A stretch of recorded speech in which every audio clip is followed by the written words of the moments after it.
So today we are going to talk about how parents can help their teen and preteens who are about to become teens with anxiety. Now, let's start with understanding what we usually as a parent we feel that we provide our children with shelter, food, good opportunity, and education. So what else is missing? And that missing part is emotional needs. And that can be fulfilled by helping them mentally, understanding what they're going through, and becoming their supporting pillar.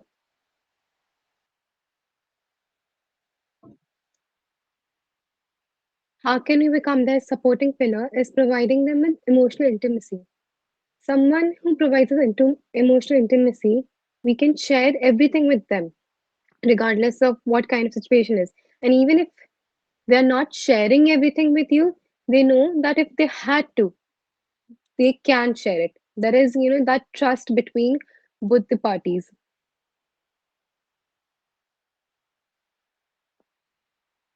Now let's understand what is anxiety.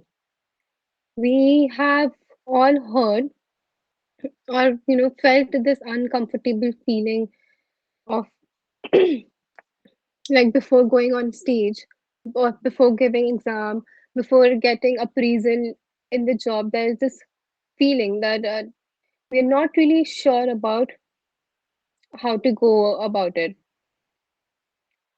So that's anxiety. How does exactly we feel during anxiety is that we feel a bit uneasy, nervous, and uncomfortable.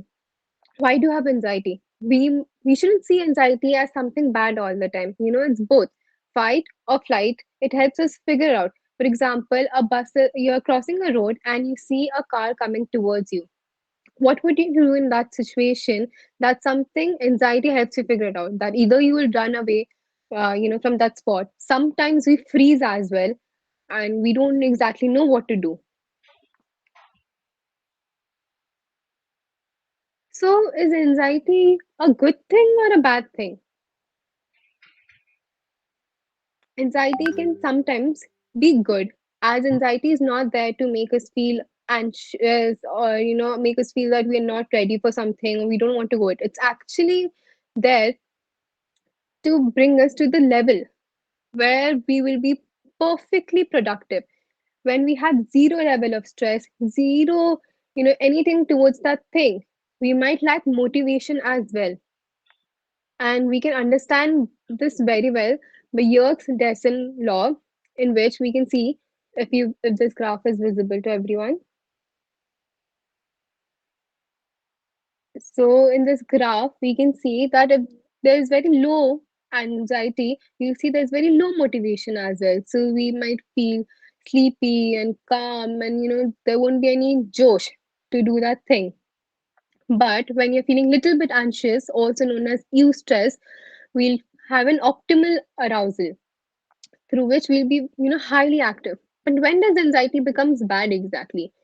When it goes into high level, which we call distress, which might impair our performances, and it might stop us from doing our daily activities, or even make us harm ourselves by maybe taking extra caffeine, or not being able to sleep properly, not being able to eat properly.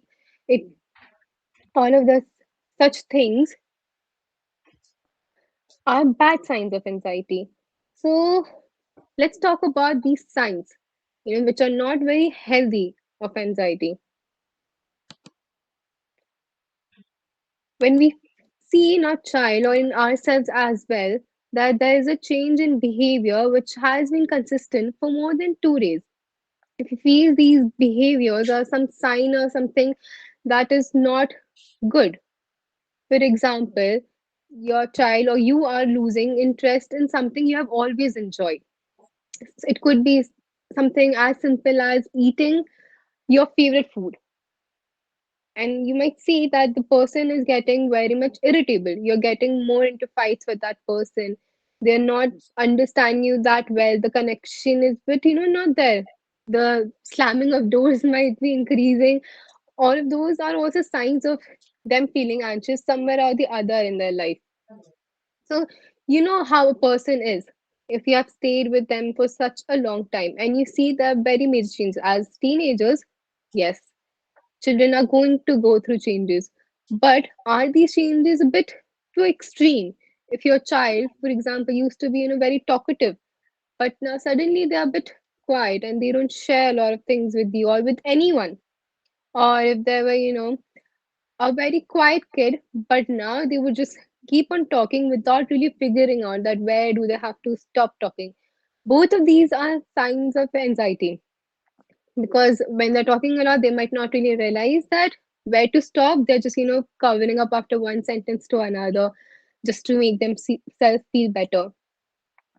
You can see that your child is worrying all the time, maybe for an exam, maybe about how they look.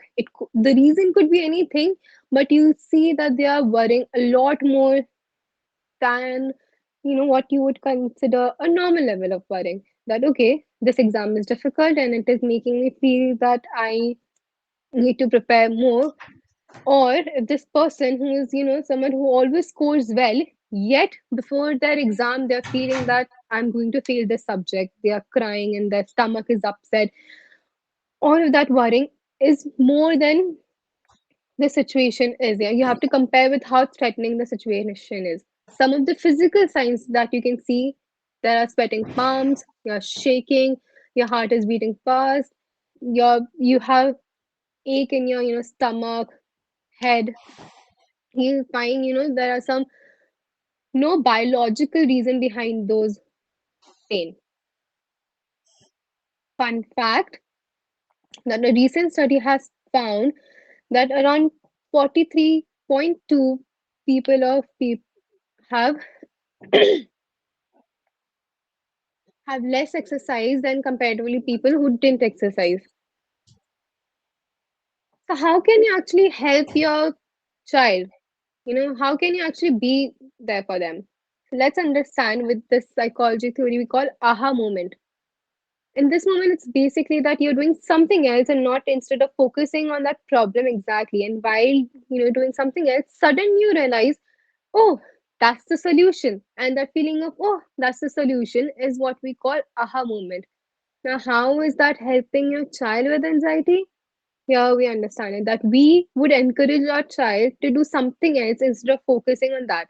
One of the article I read long back ago when I was giving my boards, that in exam you should let your kids have a normal routine, like the routine they used to have before the exams as well. Like you shouldn't stop their swimming classes or watching television time or scrolling phone. You shouldn't like close them 100%. Why? Because that would put a lot of pressure that, oh my god, it's my boards and I have to study. But what we can do is instead of focusing all the energy over there, we can divide the energy. Like, okay, sometime you can, you watch one episode of a TV show, or you can have 10 minutes of screen time.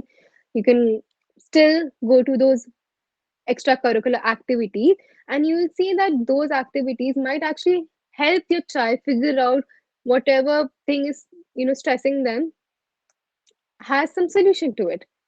Some of the activities that we can suggest a child instead of focusing on the problem itself, and the problem doesn't have to be exam only. I know I have given example of exam a lot of time, but the problem could be a fight between friends or a physical issue. It could be anything. Some of the activities could be physical activities. They could go for swimming, they could go for jogging, they could join a sports like taekwondo. Laughing is a great medicine. We have heard this since our childhood. So, comedy movies or just general laughter, listening to music, figure out whatever is their music, go to music, they can listen to that. You can vibe with them together in that music, talk about it. Now, some children might not be, very comfortable with their parent, but it is important to know that they have someone whom they can talk to, maybe a friend, a relative, or a sibling, someone. But even if they're not comfortable talking to you, let's create that environment that they know that you are there for them.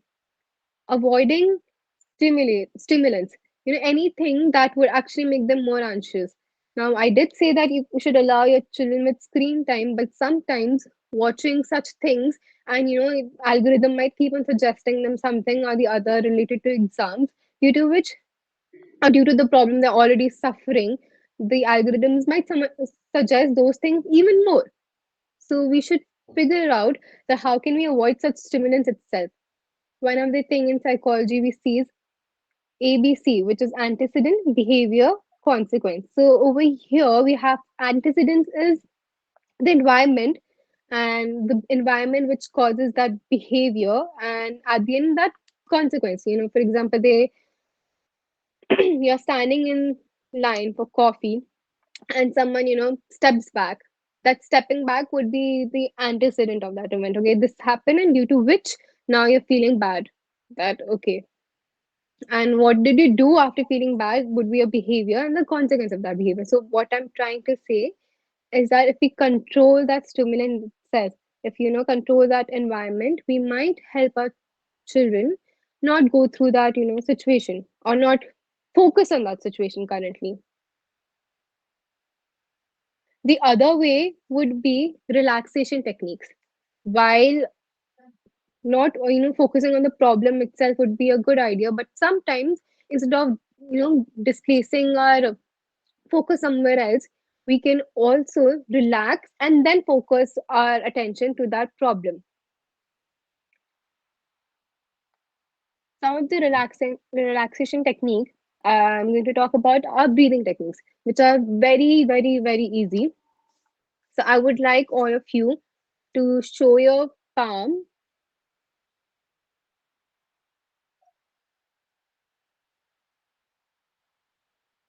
I would like all of you to show your palm like this. And as you can see this palm, I'll focus you to start from here. So breathe in,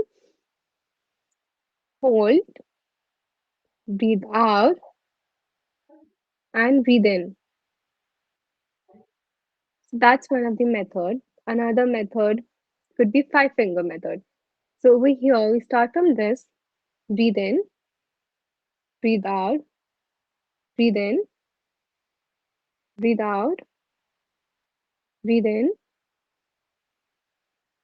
breathe out, breathe in, breathe out, breathe in, breathe out.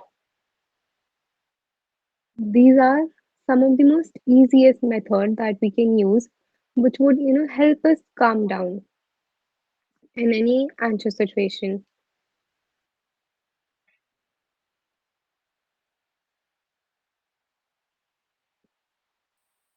Sneha, can you please explain the ABC thing which you were talking about once again, please?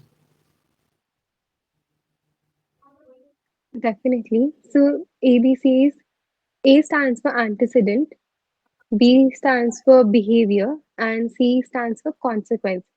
So in A, antecedent is basically environment or a thing that affects our behavior.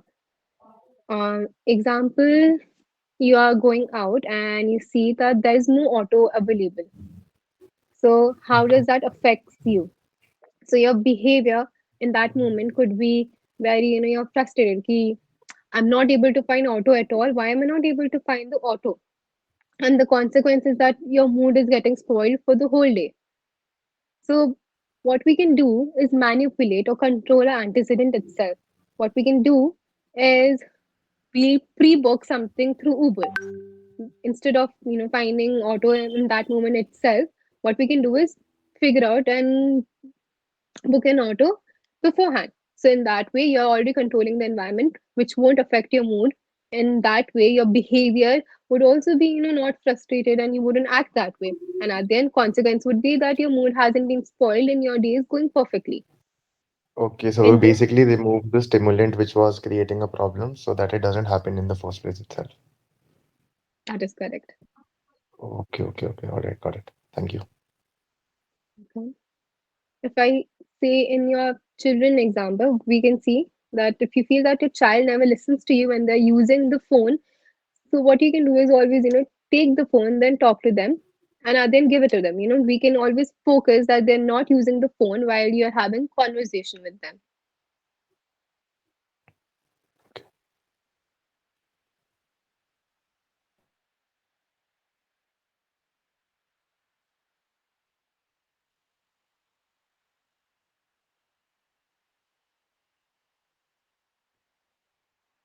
The other technique would be meditation. Now, I know when we sit down, a lot of us find difficulty with meditation. We are not able to focus, our thoughts are still penetrating, and we are not able to focus at all. Due to which, here are some applications that could help us meditate through guided meditation. Now, what is guided meditation? Guided meditation is basically there is a speaker who helps you calm down your body, helps you focus on some particular thought, maybe on your particular emotion, or how was the day, or maybe just your body parts, or how does your nose feel, or how does your stomach feel with the breath inside. So we can, since nowadays everyone has a Netflix subscription, so there is a show called Unwind Your Mind, in which you can see, which is of mind space. So they have a lot of meditation techniques over there, episode by episode. There are applications like Atom and Insight, which might help you. Atom is made by an Indian developer, and it has a very interesting concept as well. So it is worth giving a try for meditation. Other relaxation techniques would be yoga, which we have been known that traditionally as well, and our heritage talks about the benefit of yoga since a very long time. It is very good physically and mentally. So, practicing yoga will also help us calm down. Herbs and smells. When we have something like green tea or a herbal tea, something around that line, or chamomile tea, it might help us calm down. Even the warmth of the beverage is also something that has been proven to calm us down. So and even the smells of such drinks. So another technique could be that if any one of you have watched Big Bang Theory, in that as we can see that whenever someone is upset, Sheldon Cooper would always offer their friends and colleagues with a warm beverage to calm them down. So it's a similar concept.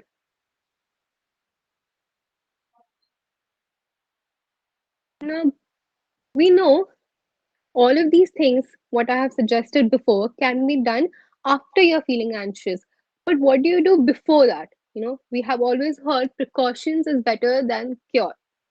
So let's talk about this precaution, building mental resilience.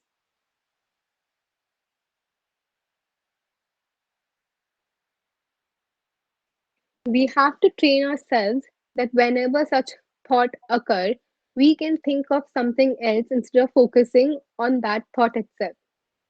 I know it's difficult and it's easier said than done, but we have to train our mind that way.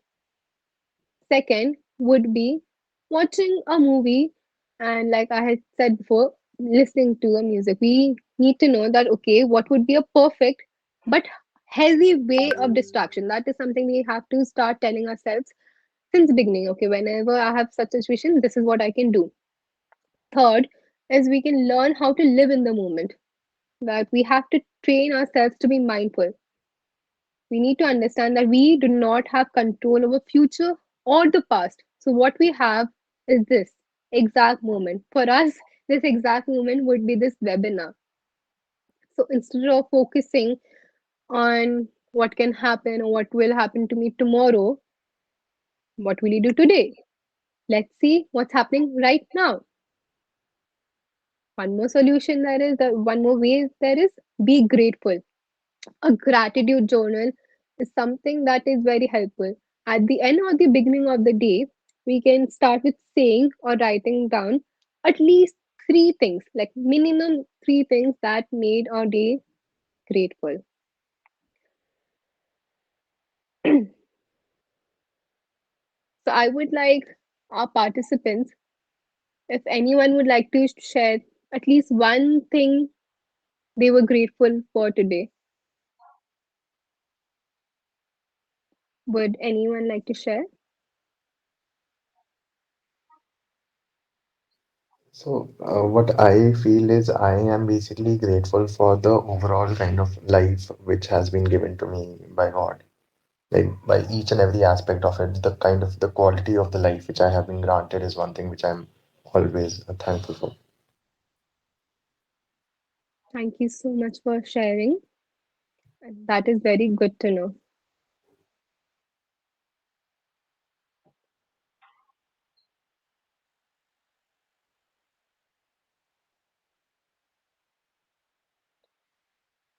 Our Um, Yes, please continue. yeah, Sneha, continue.